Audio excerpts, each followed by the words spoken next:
starting lineups in just a minute, but first, let's get a closer look at what Hoops for Hunger is really all about. It is the basketball game with a big heart, and it began as an idea of an 8th grade football player. Rob Hendricks was only 13 years old when he came up with Hoops for Hunger, an event to raise donations for the Cleveland Food Bank. I was walking out of football practice just right over there out of the locker room, and I looked to the left and there was a Volley for the Cure sign, and it was a OHSA event for volleyball, and I thought, how can I incorporate this into our student council at the middle school? We thought it was kind of stretching for such a huge idea. Let's get a game on TV and let's raise food and money for people in need. But he pulled it together and we all pulled through in the end. Hi, this is Rob Hendricks. I'm with Hoops for Hunger. Hendricks and Cook are now sophomores at Rocky River, and they continue to organize Hoops for Hunger, which is in its 3rd year. Rocky River and Bay Village compete over an 18-day period to see who can collect more money and food, and it wraps up on February 18th when the 2 old rivals face off. Then there will be 2 winners, one on the scoreboard and the food bank. Harvest for Hunger has broad and deep roots in our community. We're in 21 counties in Ohio, but events like this are really what it's all about. You know, we have these students who are just phenomenal coming together and doing such an amazing thing. Hoops for Hunger began in the middle schools in 2009, and it tripled its goal by raising $8,000. Last year, the high schools got involved, a principal had his head shaved, and $25,000 were collected, once again exceeding expectations. This year, they're aiming for $30,000.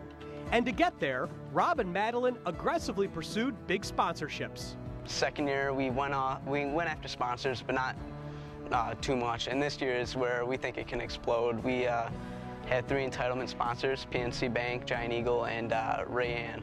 And we think this is really going to help us expand. Think of the learning that the students have. Learning far beyond what the classroom can offer, and learning, I think, that'll stay with them for a long time to come. And you know, the beneficiary of all this is the Cleveland Food Bank. And there's no more worthy beneficiary than the work that they do for their clients. Rocky River upset Bay 50-45 in last year's Hoops for Hunger matchup. But the more important number was 100,000. That is how many meals were bought with the money raised by the 2 schools. Thanks to Rob and Madeline's efforts, the final score of this year's game will probably take a backseat to the donations once again. Each year as it grows, you know that you're extending out to more people who need your help, and it leaves you feeling more whole. It's really exploded. I mean, couldn't have happened for all the help we've had. It's been a blessing being a part of this. Of course, we're here for Hoops for Hunger, and we are getting ready for a check presentation. And the kids that are involved in this did an outstanding job as a student-run drive like this for the food bank, and they are donating right around $30,000, which is outstanding. You think 39. There you go. You think about this day, in a day where we think that sometimes our youth are apathetic about participating in campaigns and things that benefit the masses and not just themselves. Each year we come out here to this game between River and Bay, and I tell you what, the kids take the game to heart. They're out here for the right reasons. They're not only to support their schools, but in order to raise this money to give back to people who are less needy and are in a position, they're in a position where they can help people, and it's got to make them feel good. And again, raised strictly by students, was a student idea 3 years ago. You saw the young man holding part of the check, Rob Hendricks, was an 8th grader when he came up with it. He's now a sophomore, and we'll hear from him in a little bit. Oh, listen, I remember when we first did it with him 3 years ago, and now to see him as a sophomore in high school, and the figure seems to get higher every year. So that means he's doing an outstanding job in getting out into the business community, into the school community, to ignite people to really support this cause. And again, both schools get behind it, both communities get behind it. You see the $34,000 raised. Again, all generated by students, so a round of applause for the students from Bay Village and the students from Rocky River who participated and really got the communities involved in this. No doubt about it, Dave. You know, listen, you've got a group where two schools and the youth in both schools took ownership in this project. And not only did they take ownership, they made their parents take ownership. They made the community take ownership. And this is why you see the turnout that you have here tonight. And obviously with the ability to raise the capital and the funds that you see that's been presented in this check right now. Thanks a lot, Dave. Thanks a lot, Brad. I'm here with the Rocky River Mayor, Mayor Bopst, and also Mayor Sutherland from Bay Village. Mayor Bopst, it's the third annual event, the Hoops for Hunger event. Why is this so important to the community? Well, I think events like this really are the strength of a community. There are many measures of the success of a community, and when you see a gathering like this, you see students and faculty, community members, businesses, all contributing to the success to benefit such a worthwhile organization, such an important organization in our community like the Cleveland Food Bank and Harvest for Hunger. We're thrilled. And Mayor Sutherland, what can you say about the students, community, and the staff of Bay Village for helping out and making this event also so large? Well, I'm always amazed at what our students and faculty are able to do. And you know, every year it just seems like they're always besting the year before and adding another event, and this is just fantastic. So we're very, very happy, and I'm really proud of them. Welcome back to Rocky River High School, and we are pleased to be joined by Rob Hendricks, the founder of these Hoops for Hunger games. And Rob, first of all, great job. Thank you. It's the third year. I know you founded it as an 8th grader.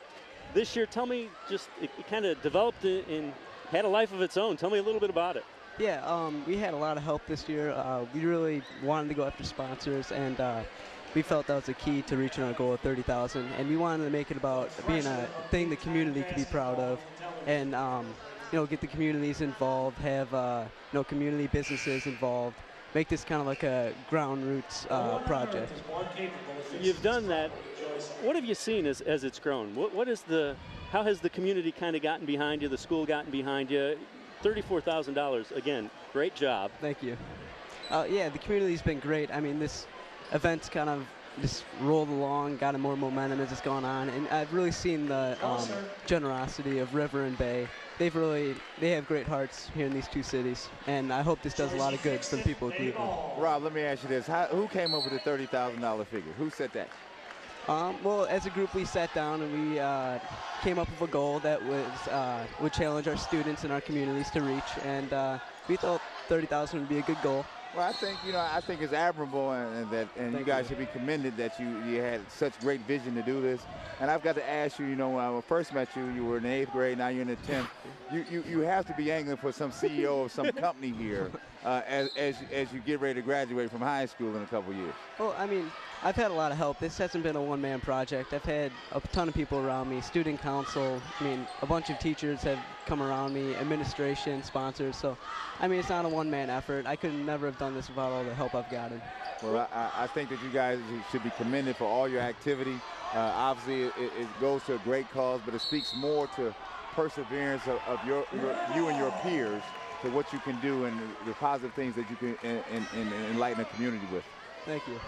I've got to ask you, why is this mission so important to you? What's important about the Harvest for Hunger and the Hoops for Hunger mission for you? You know, it just means a lot in these times of economic hardship that you know, we can provide meals and money to Cleveland's needy and hungry. And I mean, $1 equals 4 meals. So we've raised at least 120,000 meals. So, you know, we hope this does a lot of good for Cleveland's hungry, and you know, be one step closer to taking away hunger from the world.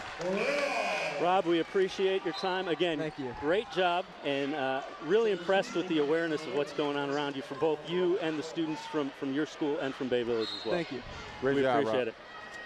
And now the part the students and the young fans like the best is some administrators and teachers from the different schools about to get haircuts. Well, you know what? You know, the guys more like that want shaved. it would be It would be ironic if one of them was one of the female teachers. I don't know if you could do that. I like it. That would be crazy. But you know the kids are loving this. Oh, look at that. That's just going. He's not messing around. He's got the great buzz cut going on quickly. Oh, the student section is loving it. Tell you what, this guy is spinning around. He can handle those clippers pretty well.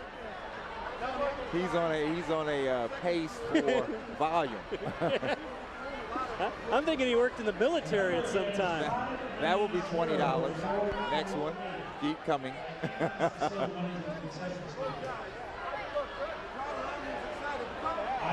Oh, he should have stayed with the Mohawk. Hey, yeah, that would have been a good look. That would have been a good look.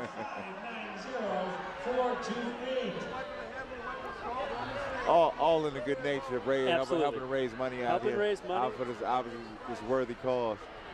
It was a great idea to get the teachers to agree to do this a couple years ago, and it's continued. It's a tradition. No doubt about it, especially with Dave. Now, when you get to a certain age, you cut You're it not off. sure it's going to grow back. You cut it off too far, you're not sure that's going to come back to you. Oh, and they switch. A quick switch. I told you it's volume. And he's got a lot. That may dull the shears on that one. Oh, look at him go, though. Oh, yeah. I'm thinking this guy worked in the military at one point in time. Oh, yeah. That's a boot camp cut right there.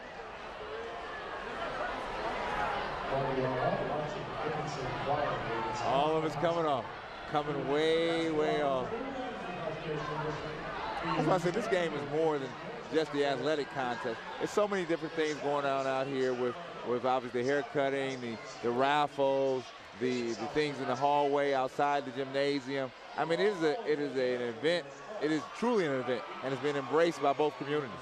Yeah, and they're lining up out in the hallways to try to get into the gym to see this. So the fact that the two teams are very good this year in both competing. That's just the backdrop. Yeah, but these communities support what their young people are doing, right. And the young people are obviously doing some great things. Because what it does is it instills in our young people the ability that they can go out here and make things happen as well. You can dream it, make it happen, you can contribute out here. You don't have to always sit on the sideline.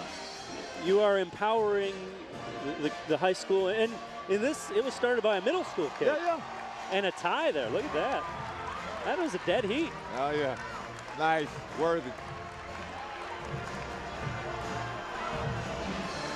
So the haircuts for a great cause, and it ends in a dead heat. Yeah. Look at that. That's a lot of locks on the floor right there.